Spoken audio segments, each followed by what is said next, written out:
true. My black is beautiful. Joining me in studio, beautiful ladies. Hi, guys. Hi. I'm so happy to see you in studio, looking all fabulous. I see you. So now, I would like for each one of you to introduce yourself and tell us your colorism story and how you relate to colorism. So let me start with you.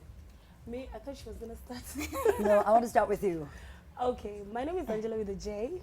At least I like to remind people it's spelled with a J.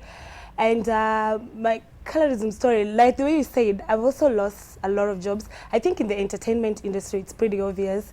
Light skin is beautiful, you know, so we're not considered that pretty. So growing up, I think I lost so many jobs when I was starting, and I'm just so glad that now, at least the industry is starting to appreciate dark skin, because now I'm getting acting jobs. I never used to get them. I think I actually preferred to go and do what I studied in the university, and because there I would be judged for my brains and my capability and, you know, my ability to do job, work, what I studied for. But acting, at some point I gave up, because I wasn't getting roles at all. Any roles?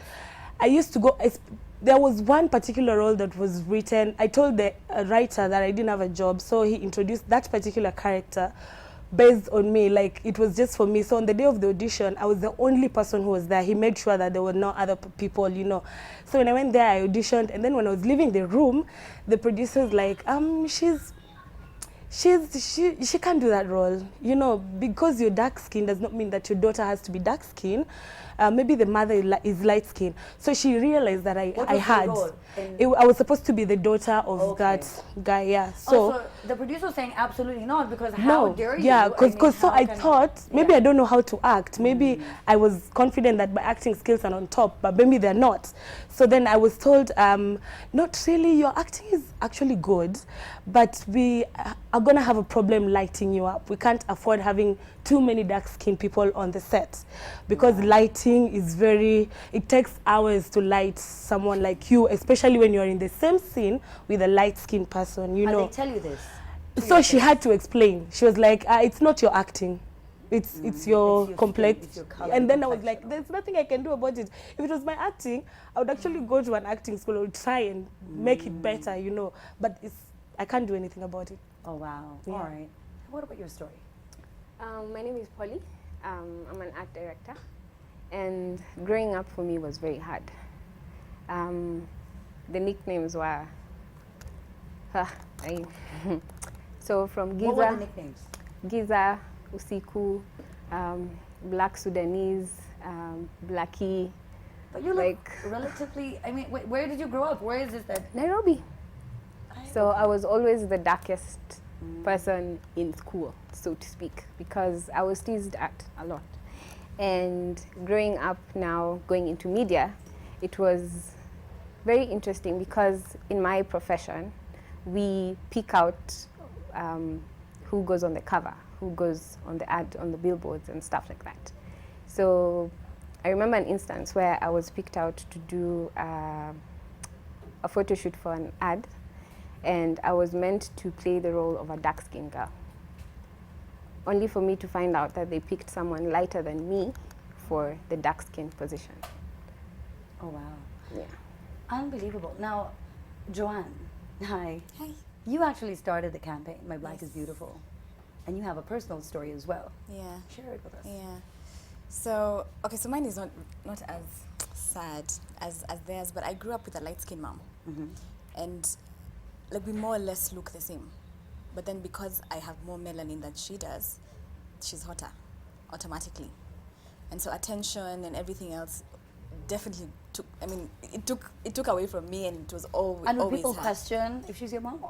Not really, because features-wise, we kind of look the same. But then, you know, everything else, I mean, in terms of complexion, I mean, she was really light. Yeah. And I clearly wasn't. So you get those things for, oh, your daughter is so pretty for a dark-skinned girl. Oh, my days. You know? And back then I was like, oh, thank you, thank you. Then I'm like, what? That's not a compliment. Don't tell me that.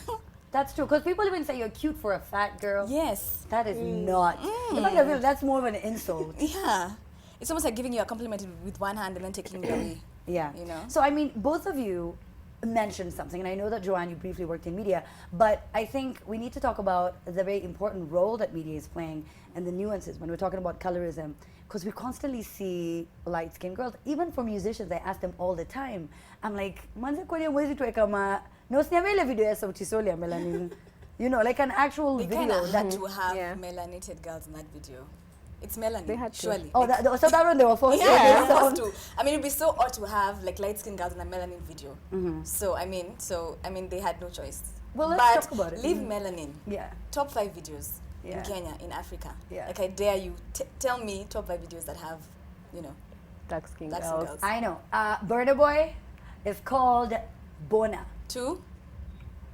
And that's about it. Melanin? That's where- Which is so. No, you're They're not allowed to say many. melanin. They're not many. And, you know, billboards, magazines, you worked in agency? What's an agency? Yeah.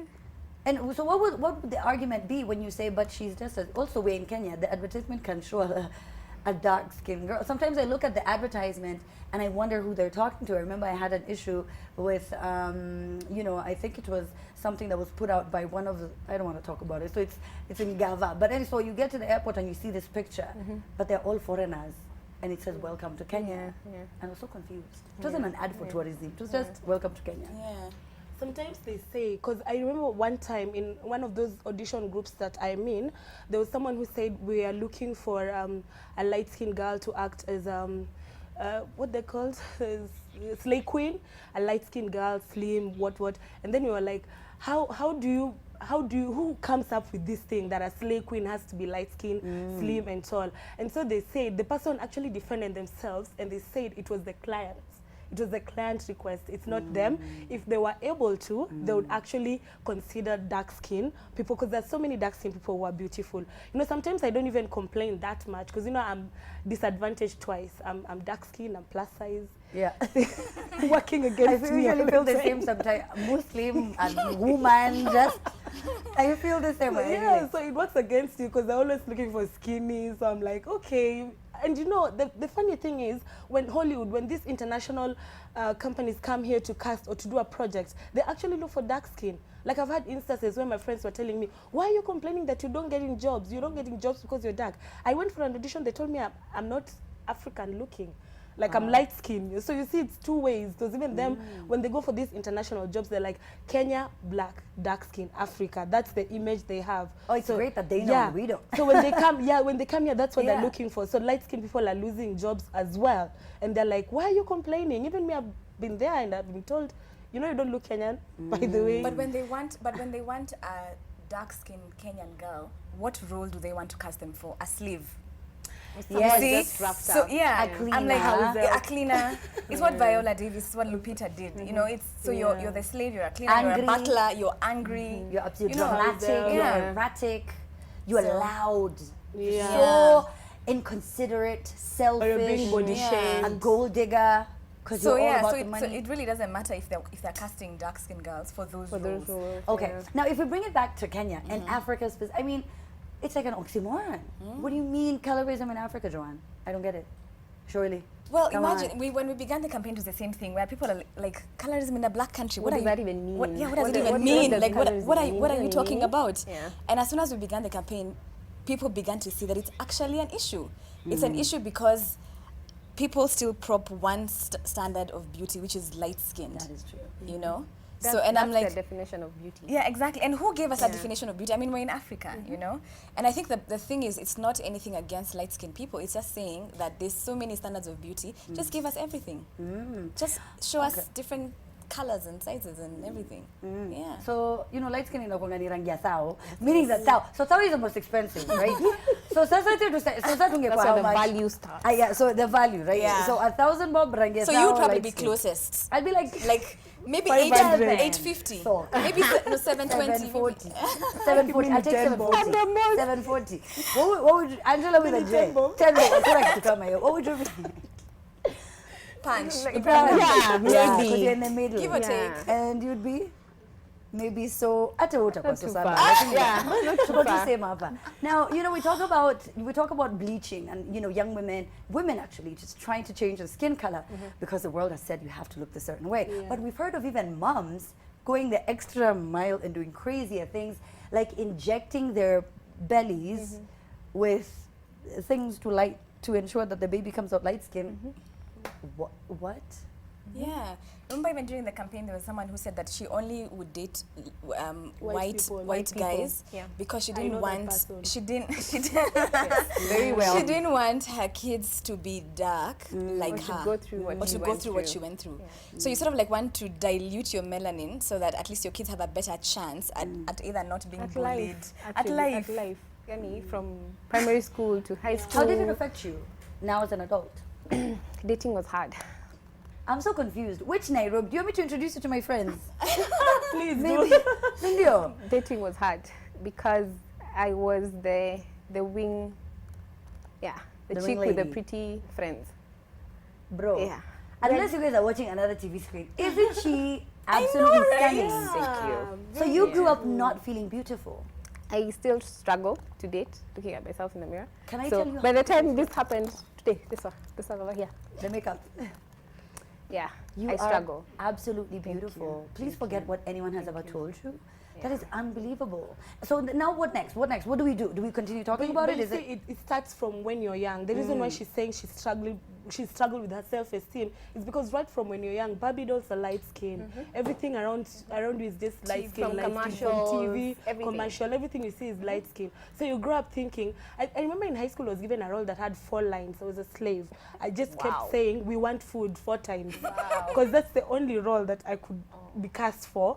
So it's when you're growing up. So I think as parents, maybe we should start from when the kids are very young, start putting it into That is their true. head. Yeah, just start putting it into her head or his head. The child will grow up having self-confidence. Like whenever they go outside and people are giving them nicknames, they'll be like, but my mom thinks I'm beautiful, so my dad says I'm beautiful, so it doesn't matter what the other person says. So it starts from when the kid is very young. Also, as women. All right. So now, as we wrap up, unfortunately, because again, guys, it is 3 a.m. in the morning.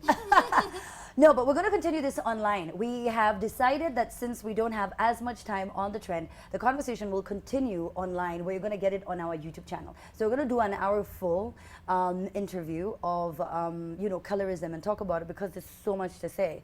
There's so much to talk about, but I know you wanted to say something. So I want to give you guys, Joanne as well, a chance to wrap up, and then you as well. As women, what do you speak to your sons, to your brothers, to your nephews, to your male cousins? What feedback do you give in terms of how do you judge whom they date? Do you tell your son that that girl is pretty because she's pointy with curly hair and she's just, because we play a huge role. It's That's true. We do forget. yeah. So we remember that. So you need to remember that. When you're, as a mom, what are you saying to your son? That's true. Joanne, you were lucky. Your dad Yes. really.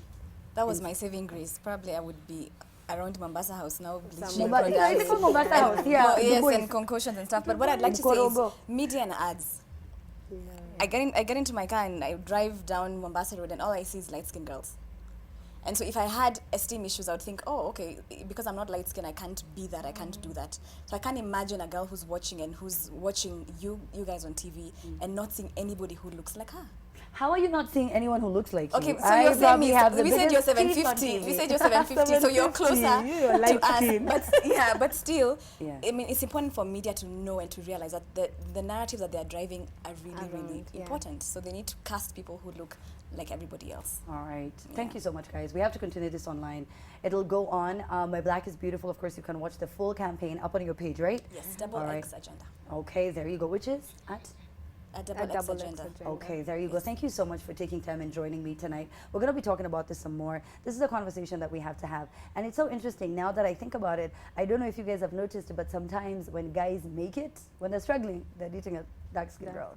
When they make it and they're successful, Dating a Beyonce. who are they dating? Hashtag, hey Amina, at The Trend Live.